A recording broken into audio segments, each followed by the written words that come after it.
ഈ വിശുദ്ധ തീർത്ഥാടനത്തിൽ വിശ്വാസം, സ്നേഹം, പ്രത്യാശ എന്നീ ദൈവീക പുണ്യങ്ങളെ മുറുകെ പിടിച്ച് രക്ഷയുടെ അടയാളമായ സ്ലീവായിലേക്ക് കണ്ണുനട്ട് പാദത്തിന് വിളക്കും പാതയിൽ പ്രകാശവുമായ വചനത്തെ ഉപാസിച്ച് ബലിപീഠത്തിൽ മുറിയപ്പെട്ട സ്നേഹത്തിൻ്റെ തീക്കട്ടയായ വിശുദ്ധ കുർബാനയെ ഉള്ളിൽ പേറുന്ന ദിവ്യസക്രാരിയായി, വിശുദ്ധ കൂടാരമായി, സഭാഗാത്രമായി നമുക്ക് പരിണമിക്കാം.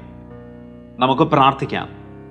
ഞങ്ങളുടെ കർത്താവായ ദൈവമേ, സാർവത്രികവും ശ്ലൈഹികവുമായ സഭയുടെ മേൽ അങ്ങയുടെ കരുണ നിറഞ്ഞ വലം കൈ നീട്ടണമേ.